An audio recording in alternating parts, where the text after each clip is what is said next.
today, excited to have Kevin with us here. Kevin's a research fellow at the Center for Research in Social Simulation, which is the Department of Sociology at Surrey. And she is at FutureDAMS project. She's leading the development of the watering model, which is water user associations at the interface of Nexus governance, if I got that correct, yeah. And so, yeah, she's got a lot of expertise in agent-based modeling and data analytics, mostly to explore human behavior interactions. That's all. I'll let you introduce yourself in the project, Kevin. I think she's going to talk about 30, 40 minutes, and then we'll open the room for questions after that. But feel free to put any questions in the chat if you've got any clarifying questions as she's moving through the slides, and we'll grab that. Yeah. Off to you, Ken. Excellent. Thank you so much, Roshan. Thank you all for joining us today at this webinar. I'm so excited, also being the last speaker in this format of the webinar series. So, so thank you again for joining us. So firstly, thanks to Roshan for the introduction, and thanks to Rose who organized the webinar today. Unfortunately, she couldn't join today. I'm hoping through this webinar, I can take you all through a short journey showing us about our research. This is very much still work in progress, but there are some interesting directions that's coming out of the work. And I hope that we can discuss in this webinar about those directions that's emerging from our research and what that will mean for community water governance in general. I would like to apologize before starting for my muffled voice. I have a very bad cold, so if I do pop in between, I hope it doesn't disrupt the flow of the presentation. But please do apologize for my muffled voice. If anything is not unclear, or if there are questions like Roshan mentioned, please feel free to pop them in the chat. We will have time at the end of the session, at the end of the presentation, to have a proper discussion as a group. But in the meantime, if there are any questions, please do feel free to pop them in the chat window. That said, let me share the slides and hopefully you can see that. Is that good? Excellent. Right. So the topic for the webinar today is a multi-method approach to explore the purpose, performance, and potential of water user associations. So essentially, like I said, it's trying to give you a walkthrough of the journey we've had trying to use different methods to explore and understand the challenges and opportunities of community-based water management through water user associations in our case study regions. And like Roshan introduced, my name is Kavin Navasimhan. I am a research fellow at the Center for Research in Social Simulation, which brings together a lot of different methodologies in social science and computer science together to explore fundamental questions about how society works. Before we begin and I introduce my collaborators in this research, I would just like to quickly ask if you all have played the game Mario Kart. It's a video game. It's a go-karting video game. Okay, I've got some thumbs up. More thumbs up. Exciting. Not that this has anything directly to do with our research, but just some of the findings we've had made me think about this game. So I will make a link to the story when we come to the end of the presentation, but I just quickly wanted to check. Thanks for that. Right, I would like to introduce all of the collaborators on this research to you first. So these are all my FutureDAMS team members at different FutureDAMS institutions, partner institutions. So at Surrey, at the Center for Research in Social Simulation, we have myself, Corina and Nigel. So we are leading the work in the social simulation, which, like Roshan mentioned, is the watering model, the water user associations at the interface of Nexus governance, as well as the stakeholder engagement events related to that model for data collection and analysis. So we are leading the work on that strand. We have Roshan and Sarah from the University of Manchester, who led the data collection and analysis for the household surveys and the community surveys that helped us to get some of the data for this work. We have Nathan from Newcastle University, who helped us with the climate data for the watering model. And we have Emmanuel and Samuel, Emmanuel from CSIR Ghana and Samuel from Vasco, Burkina Faso, who are instrumental in helping us engage with experts on the ground, with the communities in our case study regions, as well as to help us run the stakeholder engagement events we had in our case study regions, as well as offering their own expert insights as well for some of the questions we had. So these are all the FutureDAMS collaborators involved in this work. And I'd like to say thank you to everyone. Right. So before we begin, what's the context of our work? So the topic we were interested in is decentralized water management. So some of you may be aware of that, but just to put it out there.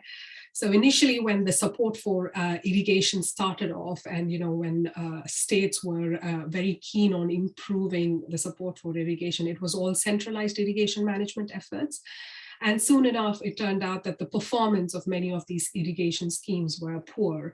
And one of the reasoning that sponsoring organizations and a lot of experts arrived at was the centralized efforts do not capture the requirements, the local requirements effectively. And to be able to do that effectively, water management in irrigation schemes needs to be decentralized. It needs to be bottom up. So that was the political setting, the motivation for the shift from centralized irrigation management to decentralized irrigation management, also referred to as irrigation management transfer, if you were to look in the literature. And the other words are also that are used in conjunction with this is things like participatory irrigation management. So that was the broad topic that we were interested in. And in picking that topic, the big picture questions that we wanted to answer were, what role do individuals and communities play in decentralized water management? And how does their participation or the lack of it affect the success of decentralized water management?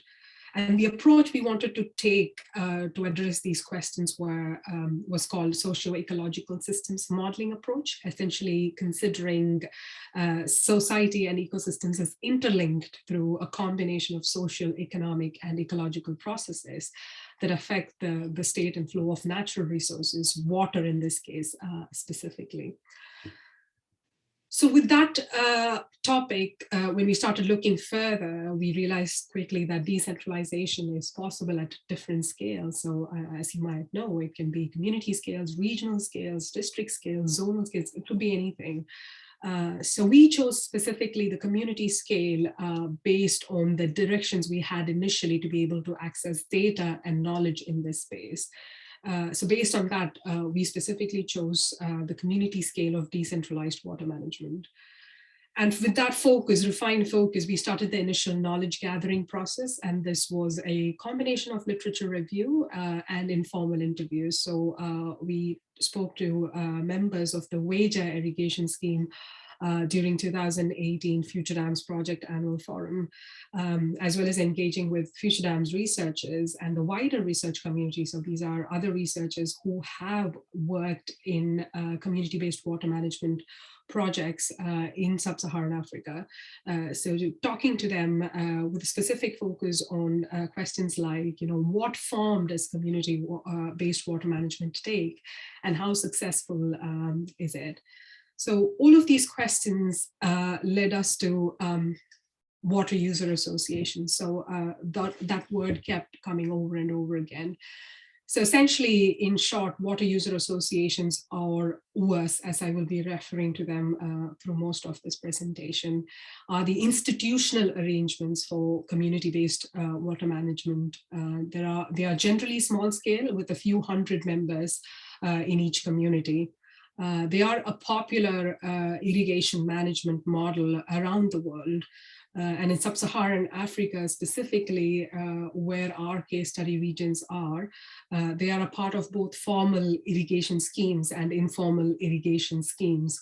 The main difference between the two types of irrigation schemes are formal irrigation schemes are normally have state backing. whereas informal irrigation schemes are usually made possible by a group of farmers who come together. They might have some external private support, but usually it's not state-backed. So that's the major difference between formal and informal irrigation schemes. But across both of these schemes, both of these types of schemes tend to have WUAs to make the day-to-day management possible. The performance of WUAs is affected by several internal factors, which predominantly has to do with how they manage the use of water within the scheme, as well as external factors that have to do with the broader physical, socioeconomic, and political conditions that prevail in a particular state or country, for instance. So that's what affects the performance of WUAs. But more and more research exists suggesting that several irrigation schemes fail. And one of the reasons why they fail, among the many reasons, is that poor management is cited as one of the reasons for why large irrigation schemes fail. Even the latest research by our colleagues at Manchester, Higginbottom et al., that paper also discusses the finding. So all of this made us think that, okay, what's going on with water user associations? Can we understand them better? Is there better ways in which they can manage their resources that will work to the benefit of the water user association as well as to all its members? So this is the motivation with which we progressed.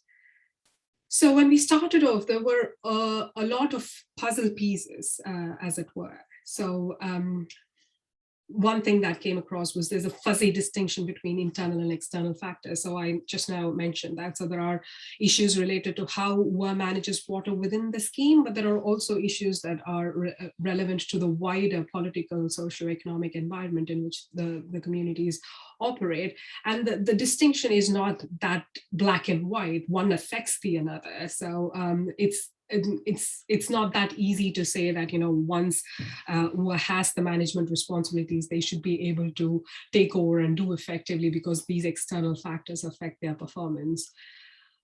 Furthermore, there are ambiguities in WUA mandate, what is expected of them. So usually they bring together, like I said, about a few hundreds of farmers together to manage water use within the scheme. But apart from that, they are also expected to be responsible for the operation and maintenance of the irrigation infrastructure.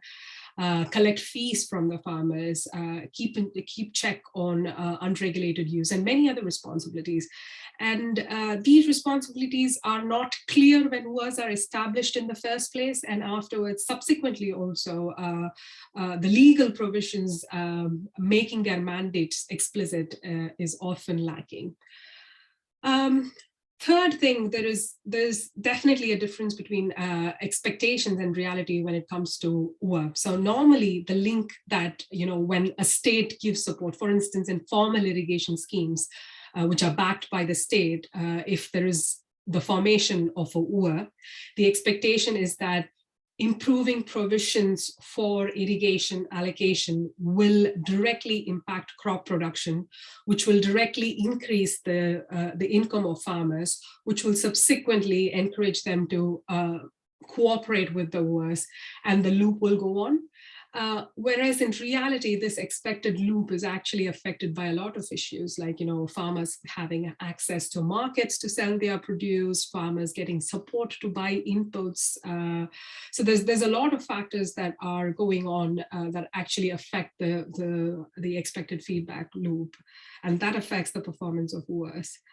And then often when WUAs are established, if it overlooks the local dynamics, especially if it's a project that's funded by an NGO or an external sponsor, and then formation of the WUA is overlooking the power relationships and the social capital available within the local communities, then the WUA is not able to perform to its full capacity. So that's one of the issues.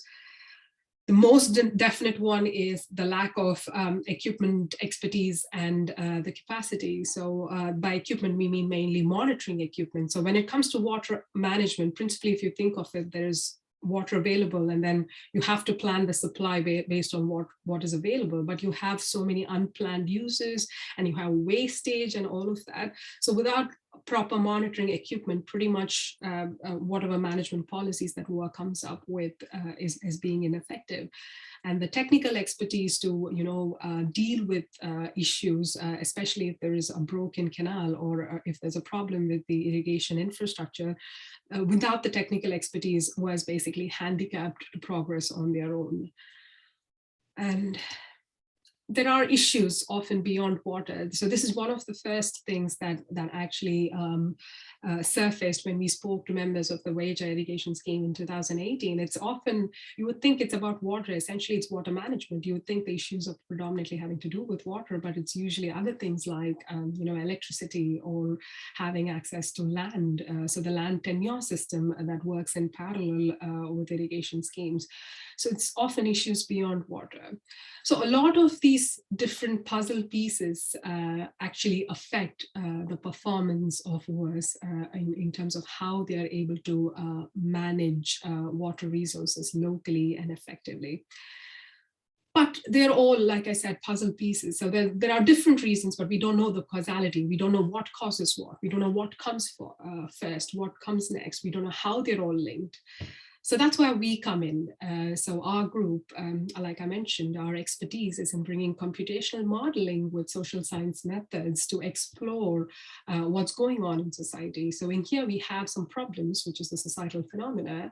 So we have some insights and we had some knowledge to begin with, but we don't know exactly how they all fit together. So we wanted something to explain that causality, to explain what comes first and what causes the outcomes that we see. So using agent-based modeling, we wanted to provide an answer to that question. So before we go on to the specifics of the watering agent-based model that we have developed, a bit about agent-based modeling. So this is not a primer as such, because that will take a long time. So this is just to give you a very brief overview of what agent-based modeling is in general. So essentially, it's a computer simulation modeling technique, like many other techniques, simulation modeling techniques available. But fundamentally, what agent-based modeling is made up of is a collection of agents that represent real-world actors. Now, this could be farmers, this could be households, this could be governments. I have been involved in projects where we deal with practices and behaviors as agents as well. So anything which we think can shape or be shaped by societal influences, you can think of them as agents. I will go into details of what the agents in watering are in a bit, but this is generally what agents are in agent-based modeling. The agents reside within an environment, and that environment can signify anything. It can be a building, it can be an irrigation scheme, it can be a river basin, it can be an office, it can be a country, anything. So the agents act and interact within this environment. They're capable of behaving, they're capable of showing behaviors within this environment. So the agents interact with one another as well as their environment. And what this interaction does is it leads to the emergence of outcomes that you have not explicitly programmed. So this is in stark contrast with equation-based modeling. So if you know the system completely and you know what affects the system and you know what exactly the relationship is between the factors, then you can kind of say how those factors will interact to give some outcomes. But if there are outcomes that you know exist, but you don't know how exactly they emerge, so that's when you use agent-based modeling. To be more elaborate, the agent-based modeling approach is useful to understand systems that are open, have many interacting parts in it, have nonlinear interactions going on, and generally complex behavior. But because that's all very vague textbook sort of definition, I'll try and give an example. So if you kind of think of a car, okay, you can call it a closed system. Sure, yes, it's a complicated one. It has a lot of parts going on, a lot of parts in it. A lot is happening inside within a car to make it run successfully, to make it work successfully. But let's say if I were a car mechanic or a car engineer who knew what I was doing and there's a breakdown, there would be a specific process that I can follow to fix the car just by following the instructions, because in itself, the system is closed. So although it's complicated, it's closed. If I were an expert, I'd be able to fix it even if there were issues. In stark contrast with a car, consider a traffic system, right? So that's an example of a complex a system. So you have the basic traffic regulations, start, stop, and go, and you have the basic road infrastructure and all of that. But the minute so many individual cars come in there, even though there's speed limit and all of that, you can never really predict when a traffic jam will happen. So that's an example of a complex behavior. In that case, your best bet is to create a simulation like this one and put a bunch of cars in there, put them on roads, and then give all the rules that you would give in terms of, traffic regulations, speed, and all of that, and then see what happens, see if a traffic jam emerges, see if lane discipline emerges, and all of that sort of things. So yeah, a car is an example of a closed system, whereas a traffic system is an example of an open complex system that renders itself more intuitively to exploring using a complex systems modeling approach, of which agent-based modeling is one. So that's the approach essentially we've used for our research. So the model we are developing is called Water User Associations at the Interface of Nexus Governance, or watering in short. So we are intending for this model to be a tool on the one hand to explore community-based management, which is mostly the focus of my presentation now. And once we get to the end of it and we are confident that this tool is doing what it's supposed to do and is resembling close to what we see in reality, then you can possibly also adapt this tool to plan community-based water management. So that's the hope we have for the watering model beyond the FutureDAMS project. So the purpose of watering is to, like I said, to understand and explain the impact of water user associations, their decisions, and as well as the community participation, the water users, when they participate, what happens, how does it affect water use within local communities, how does it affect agricultural productivity within communities. Those are all the dimensions we are using to explore through the watering model. So the agents in our watering model are farmers, primarily, herders or pastoralists, households, and water user associations. Now, farmers, they could be either only crop farmers or livestock and crop farmers together. And the physical environment that we are simulating within watering is an irrigation scheme. So it has some built infrastructure that is comprising of a reservoir and canal network and water flow by gravity. We also have a social environment that is created within the model, and this is by water users being members of the Water User Association and trying to comply or not comply with its rules, as well as water users influencing their immediate neighbors. So, a water user can learn by looking at its neighbors. So things like that creates a social environment within the watering model. Lastly, the model is informed, it's empirically informed. So we have put in rules in the model. We have used real world data to inform the design and the components of the model, but the model is still a stylistic model. It's not a one-to-one representation with a specific irrigation scheme in any of our case study regions. So this is the basis of the watering model. So this is exactly the model schematic of watering. So we have inputs on the top half. So these are things like we normally give rainfall and temperature data, and we give some things like market conditions that have to do with crop prices and normal price per ton and things like information like that. We also give some socio-economic indicators as input to the model. This has to do with what the average household income is and average number of people living in a household, the age groups of people, and information like that.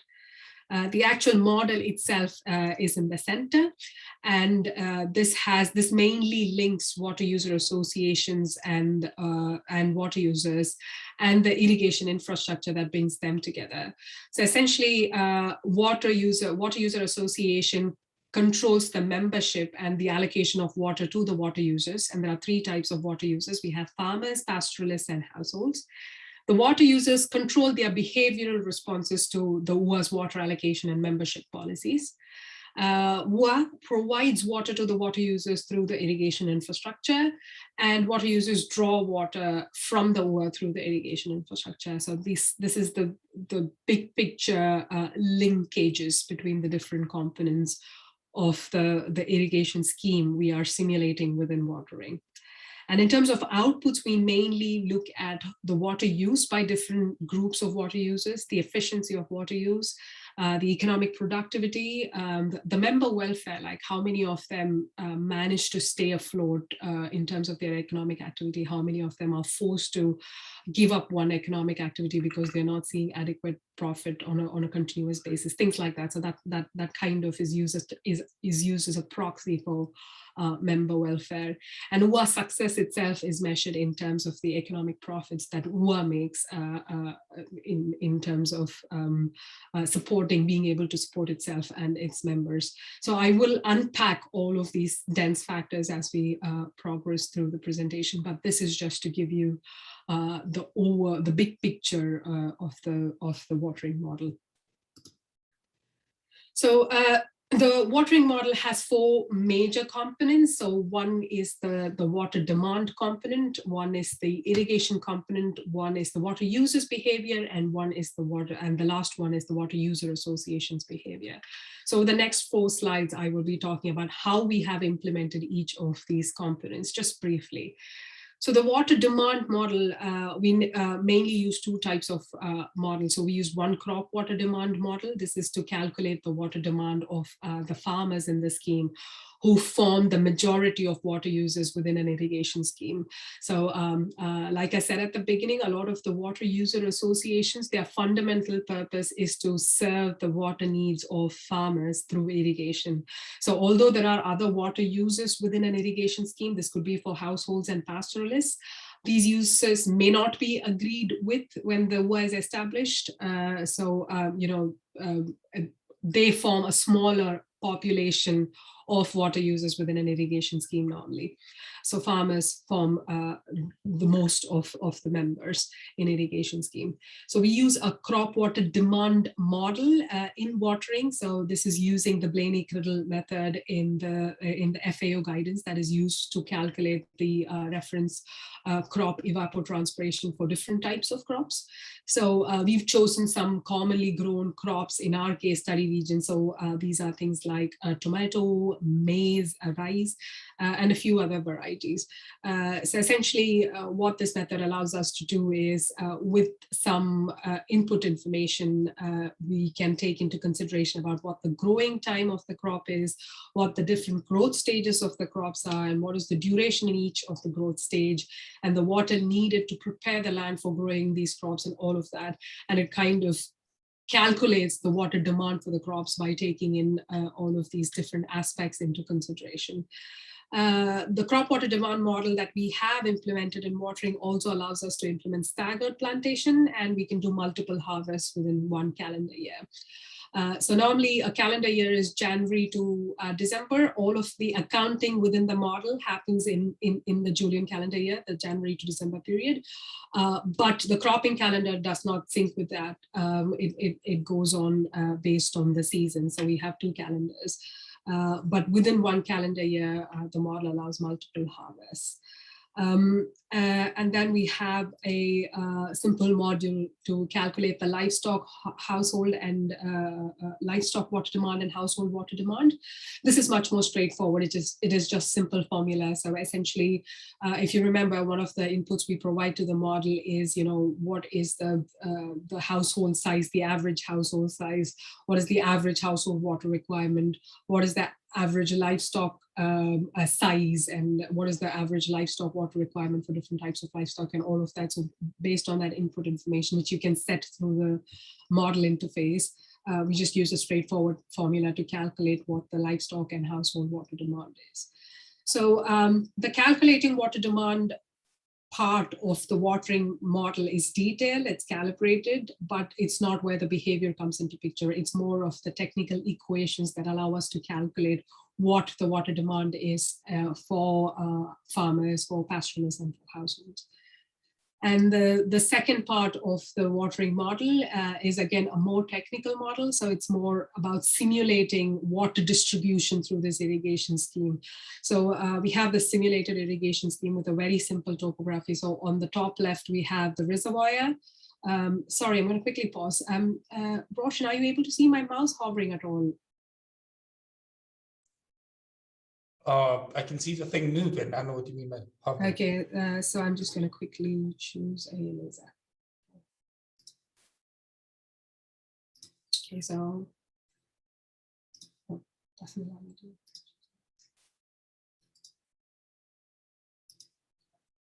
Okay. Okay, that doesn't seem to work. There we go.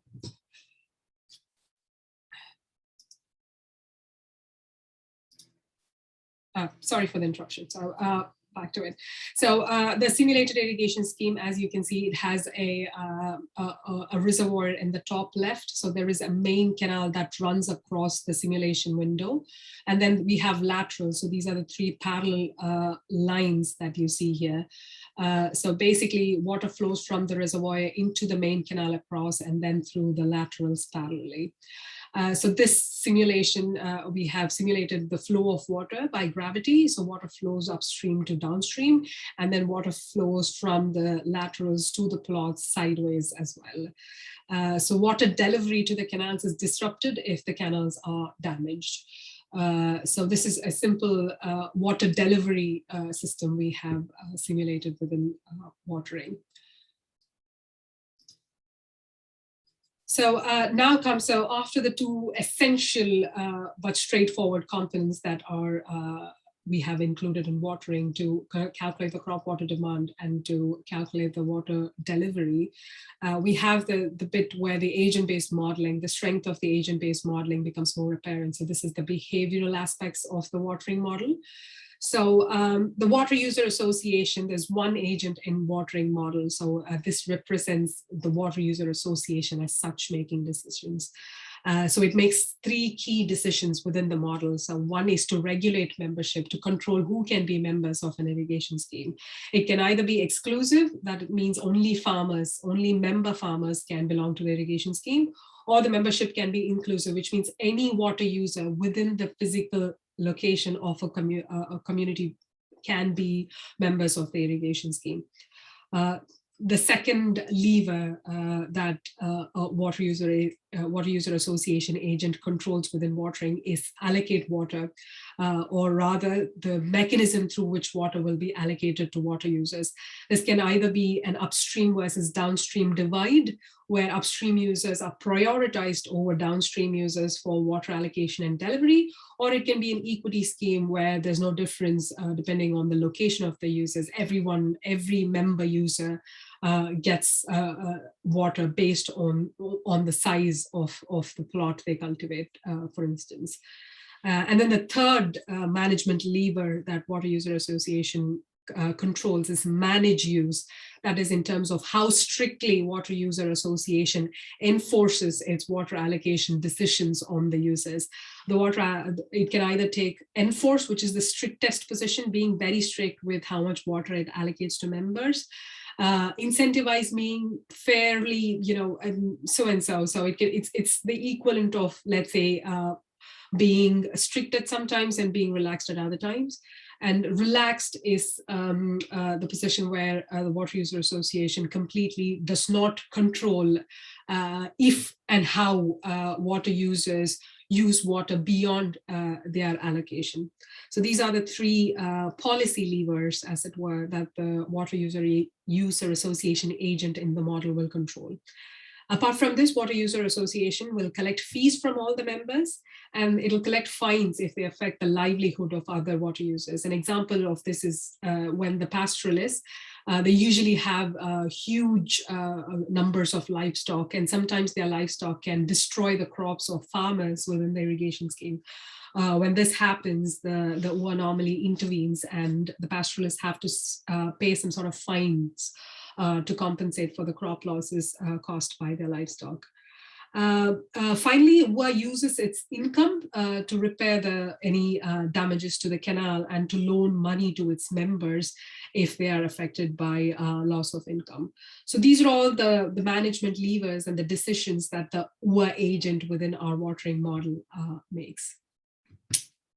Finally, coming to water users. So we have three main types of water users in the watering model. That's, as I said, the farmers, pastoralists, and households. Farmers can be of a further three types. We have scheme farmers. So these are WUA members. So they pay for their water allocation, they pay for the water they receive, and they pay to be members of WUAs. We also have independent irrigators. So they are farmers who irrigate within the physical location of a community-led irrigation scheme, but they are not WUA members, and they do not pay their fees, and the water they use is actually unregulated. Essentially, it is not allocated to them, they use it out of turn. And then we have a third group of farmers called non-irrigators. Again, these are farmers who are within communities, but they do not irrigate normally. So they do not irrigate. So they don't cultivate at all during dry season. During rainy season is when they will cultivate. And even so, if there is any shortage, they will not irrigate. So they will just rely on rainfall for growing crops.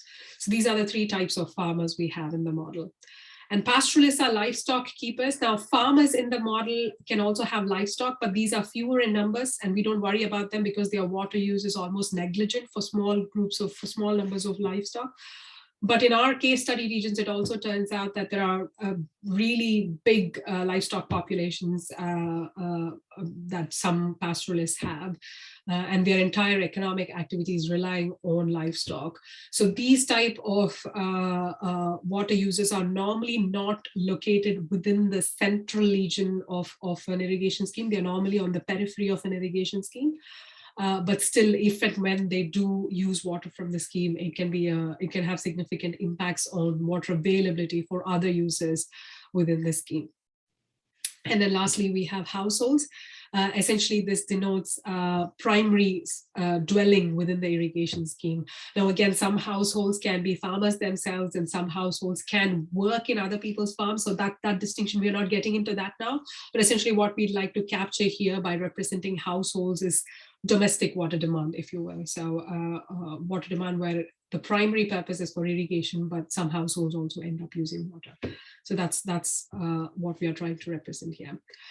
So these are the different the symbols that we've used to represent the different types of water users in the model is what you see on the right. The WUA members, so the farmers, most scheme farmers are WUA members. Their water use is regulated and they pay water user fees. Independent farmers, they are not WUA members, their water use is not regulated, and they do not pay water user association fees. Pastoralists and households, we say maybe, because if you remember, one of the membership levers that WUA has is inclusive or exclusive. So if WUA opens up the membership to include pastoralists and households, they could become WUA members, in which case they will comply with the allocation and they will comply with paying the water fees. In terms of location within the scheme, most scheme farmers are located on the upstream regions. Most independent farmers are located in the downstream region, and non-irrigators are usually located in random places, away from the canals usually. Like I said, the pastoralists, because they have huge livestock populations, they're normally not within the central regions of communities, they're on the periphery of the irrigation scheme. And households are also usually away from canals. Usually scheme farmers, scheme member farmers are usually the closest to the canals within an irrigation scheme. And in terms of water use, the water use of farmers is regular. So it depends on what crops they grow. Depends on the cropping calendar. Again, the water use of pastoralists is regular in terms of how much water is needed to feed their livestock. That use is fixed. Although, livestock can destroy crops and all of that things can happen, but in terms of how much water they require, that use is fixed. Households will have regular use, again, depending on how much people they have in each household, how many people they have in each household. Plus, they have an element of randomness as well. This we've observed in our study regions in the Upper East region of Ghana, where households use water for construction purposes, and this is a lot of water to draw from the scheme unannounced randomly. So households do have that sort of one-off occasional random water users in the model.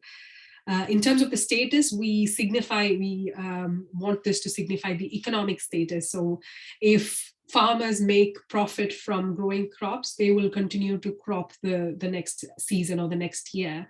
Likewise, pastoralists and households. Whereas if they've made subsequent losses over 3 or more years, they might be forced to give up their economic activity and move out of the irrigation scheme. This is what we call as migration, essentially.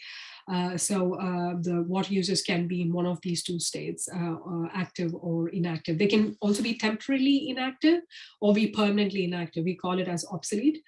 Meaning essentially a farmer, if he faces a loss 1 year, he could not cultivate the year after, and then by that time, if he receives help from WUA or from friends or neighbors, he can then go on to cultivate the year after when he becomes active again. So things like that. So that status essentially signifies the economic status of the water users.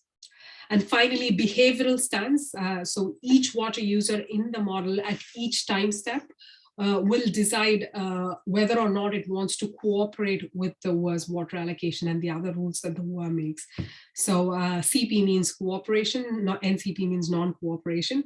So they will decide on this stance based on calculating a utility value. And this utility value will be influenced by how much water they need, what is their current financial position, what is the cooperative stance of their neighbors, immediate neighbors around them. So multiple different factors like this affect the calculation of that utility value, which then subsequently affects the calculation of whether or not they want to cooperate with the WUAs. So that's the behavioral stance. It reminds me, I didn't mention that the model runs in monthly time steps for 20 years. So that's the duration for the simulation. And we compute outcomes like, profits made from cropping, profits made from different economic activity at the end of each year. And then we look at the 20-year picture as such for analyzing the outcomes. So bringing it all together, we run the simulations of the watering model. So I already presented the 2 water sharing arrangements, upstream versus downstream versus equity, upstream, downstream versus equity. There are 3 water allocation stands, management stands, as it were, being very strict, being reasonably strict, or being very relaxed with water allocation and other rules. The water use stands, like who can be members, whether it's exclusive to scheme farmers or whether it's inclusive of all the member water users.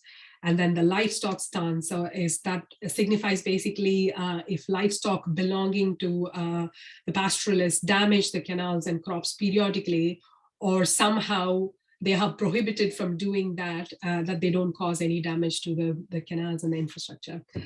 So the irrigation scheme settings, we can vary this. I will show the model interface in a second. So we can vary these settings. So this basically denotes things like how many irrigation events does a water user association have for each month for a particular community.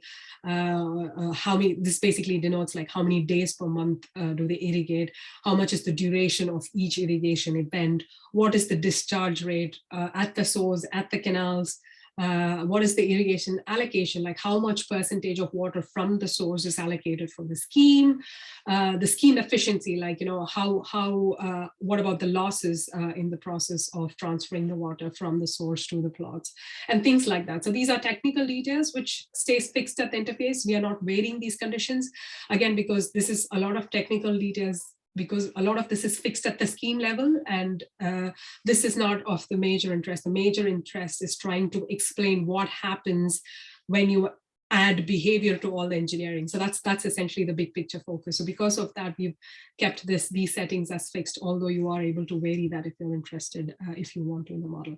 So having said, that's a lot of information. So having said all of that, I am quickly going to show how the interface looks like. So this is the modeling interface. So we do all the input settings here. And then this is the simulation. It shows the water transferring from there to the individual plots. And then you see all the outputs here. So if someone's interested in watering at the end of this, essentially this is the interface, this is the program we'll be sharing with you, where you can go and tinker on your own and see what's happening and why. So now that's the model. Quickly getting on to what are the initial results we've had so far. This plot here basically shows the mean income of the different types of farmers. So if you remember, there are three types. There are the independent non-irrigators and the scheme farmers. So this essentially shows their income under different WUA management situations. So it can be upstream, downstream divide for water sharing or equity, versus the different management positions, enforce, incentivize, and relaxed. So due to lack of time, just to quickly summarize what's going on here, we find that scheme farmers earn the most in an upstream downstream divide. This is kind of because most of the scheme farmers are located close to the canals and upstream of the irrigation scheme. So because of that, if WUA follows that water allocation scheme, they almost, they don't face water shortage. So because of that, their income is quite high. And likewise, what we find is that if WUA is relaxed, actually farmers earn a lot more than WUA if WUA was not relaxed. This was slightly counterintuitive, and the reason why we found this happens is because when WUA's water allocation is very strict, it tends to over ration sometimes. And because of that, if farmers face a water shortage and subsequently a crop loss, then that leads to income loss. And then that leads to dissatisfaction with the WUAs, and then it sets off a loop like that.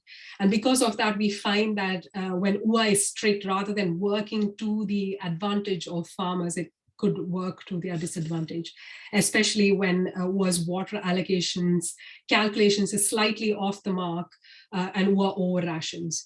And one of the reasons why WUA's water allocation calculations is slightly off the mark is there is unregulated water use. So if you remember, there are independent irrigators within the scheme. So they do not pay for their water use, and their water demand is not taken into consideration by the Water User Association.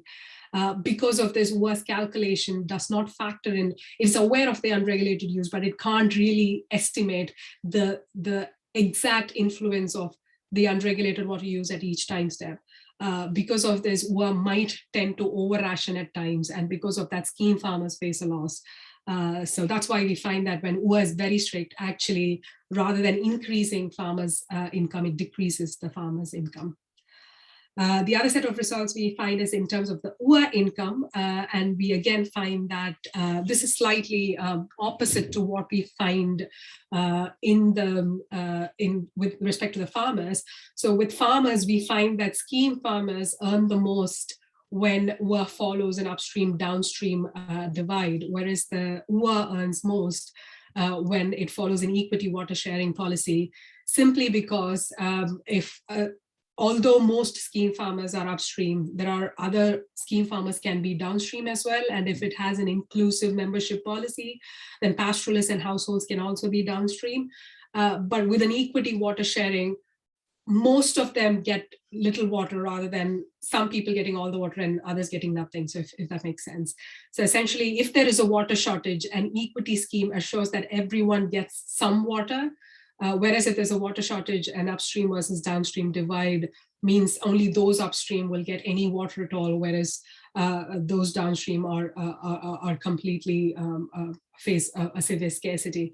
Because of this reason, we find that the income output is slightly reversed, and WUA earns slightly more when it follows an equity water sharing arrangement rather than the upstream and downstream arrangement. And then continuing on, we find that, again, this again is a slightly, just to read, it might seem counterintuitive, but from the modeling, the reasoning is very evident. So what we see here is WUA income has significant difference. The median WUA income is significantly different if livestock damages canals and pastoralists are allowed to be members, versus if livestock don't damage canals and pastoralists are not allowed to be members. What happens here is essentially whether or not livestock damage canals, there is a fixed chance that the canals will wear, there will be some damages to the canals over time. This is natural wear and tear. And the WUA does not have the capability, if the WUA is lacking the financial resources, the WUA then does not have the capability to fix these canals, then which means all of the farmers along those laterals are affected, which means they don't make an income, they don't pay WUA fees, and then it basically sets off a sequence of events like that.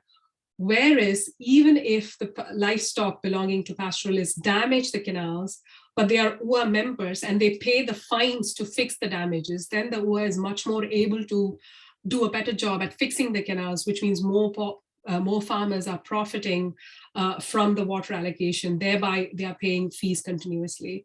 So this is sort of, again, one of the counterintuitive results that we observed with the simulation results. I will explain this more in a second. This is basically a radar chart showing other indicators. So we basically focused all of the outcomes so far on the income, either the WUA income or the water users income. But what about other indicators? So things like whether or not the water users are active, their economic status, it can be either active, inactive, or obsolete. And then how water stressed are they and what is their yield productivity? So in terms of these measures, we find that the blue, which is basically indicator of the scheme farmers, their yield productivity is the highest.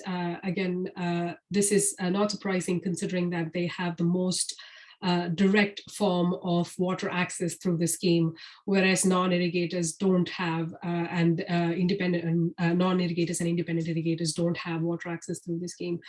Whereas on the other hand, being active, hello? Just quickly checking you still hear me. We can hear you, Kevin. Excellent, right. You might want to wrap up pretty soon, though. Just gentle warning, yeah.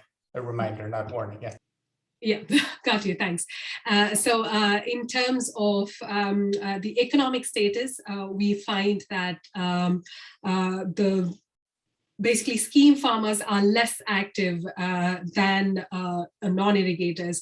The reason this happens is, as I explained, if we're over rations and then subsequently scheme farmers face an economic loss, they will not be able to farm successfully. So because of this condition, we find that sometimes when over rations, scheme farmers lose out on their economic activity. So this is again the model result.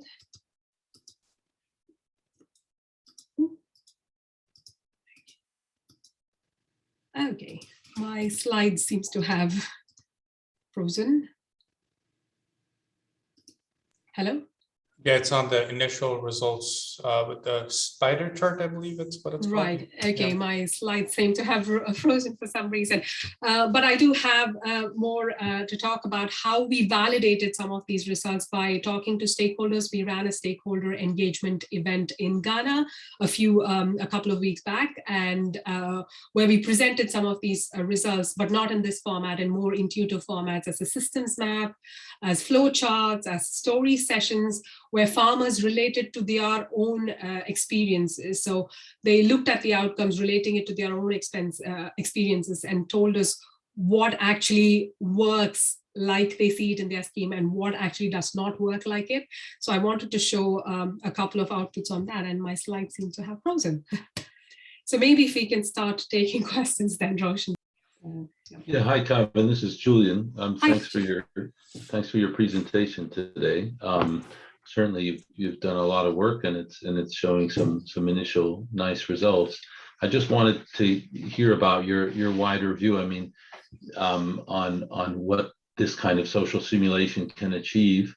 You know, obviously the challenge is representing real physical systems, institutional systems, economic systems. It's not hard to do. So what is kind of your overarching view on what this exercise showed that it was able to do well, and what are the things that you think were most difficult for this framework to do and that you most need to work on in the future? So I guess just a high level evaluation of what you did from your own perspective, that would be interesting. Thank you, Julian. Are you able to hear me? Yes, we hear you fine. Oh,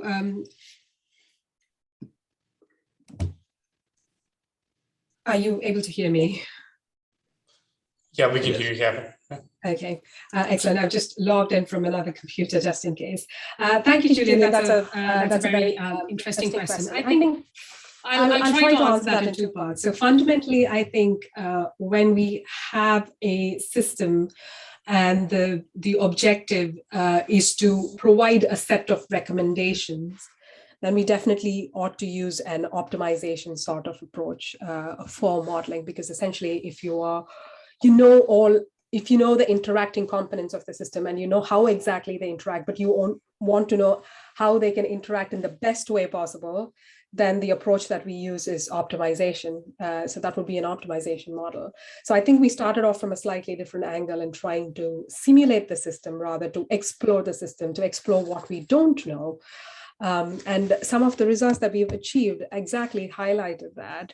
And to just give an example of that, I'm just going to quickly share the slides. That's the part I couldn't get to through the presentation. So if I can quickly share them, and hopefully it makes sense. Okay, so this is the slide that I mainly wanted to show.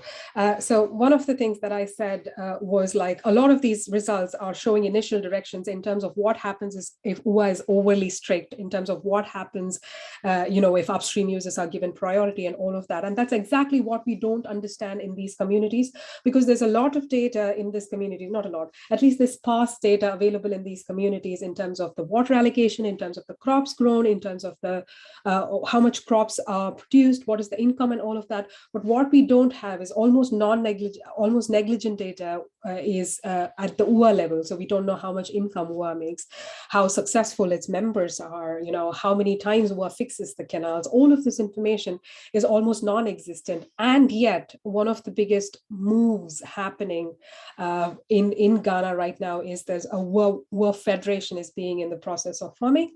So there's the WUA Federation is being formed right now, essentially. So which means that most irrigation schemes are going to have WUAs going forward, and the state is going to expect the communities to step in and take care of their own operation and maintenance issues going forward. But how successful is it going to be? So right now, when they are in the process of doing that, we are in a good position to be able to inform those decisions. And I'll show you in a second how. So for instance, in the model, the way we look at it is water availability affects water allocation. So looking at how much water is available, you decide how much water you can allocate to your members, and then you supply the water to your members, which will affect the regularity and adequacy of supply, based on which it'll affect the crop growth, crop yield, farmer income, the payment of water levy, and success of WUA. So this is the sequence of actions we have seen. But through talking to the stakeholders, to presenting our results to the stakeholders, we've got to know that they actually make a split. So they look at it as water availability actually determines how much area they can cultivate, which then affects good management and then water supply. Water allocation is more like they look at it, the water supply at the scheme level and water allocation at the individual level. So if an individual farmer's need is met and they're able to crop successfully, then they'll be more satisfied, continue making WUA payments. That's how they look at it. They look at it as if water availability is limited, just by reducing the area cultivated, you can actually avoid water shortages.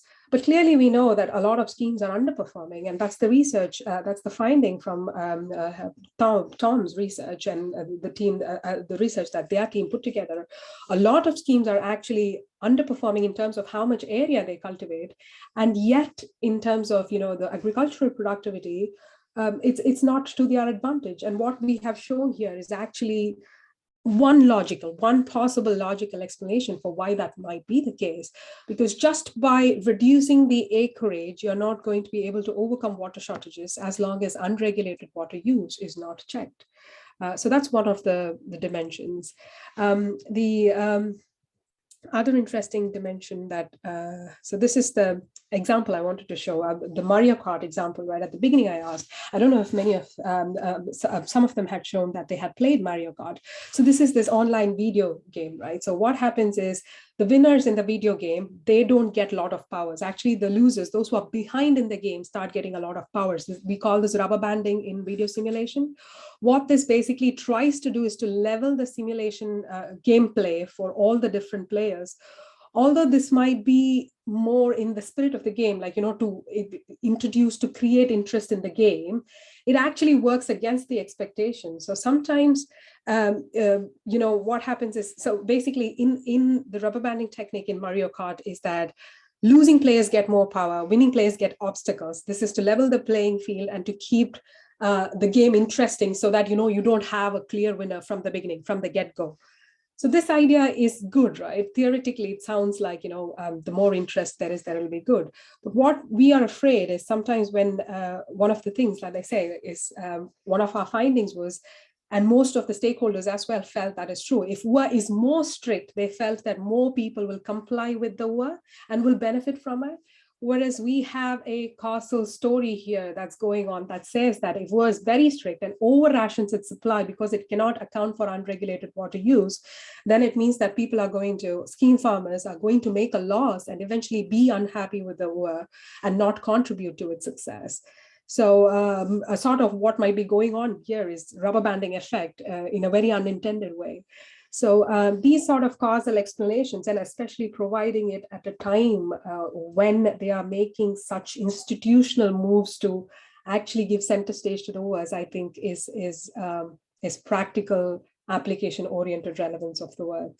But I don't know if that answers the question, all the dimensions of the question you had, but hopefully it touches on it. It would be good to hear what you think. Are there ways where local politics, which also determine equity and downstream upstream divide in many countries, such as India, can be taken in the behavioral component in the agent-based modeling? So I think the question relates to local politics and if there's a representation of that in watering. Oh yeah, that will be the sort of thing we can most directly do. So most easily and directly do, and that's also the place where the model can contribute its most. So like I said in the presentation, the behavioral aspects is where the interest lies. It provides answers to the puzzles we've known have existed all along. So we know that upstream downstream divide, when equity water sharing affects water use, and it affects farmers' income and it affects WUA's income. But what we've not been able to quantify so far is how exactly, and what we've been able to do now is how using the model. And that's exactly a sort of dimension we will definitely be able to explore with this model. Yes, if there's interest, we'll be keen to hear from you.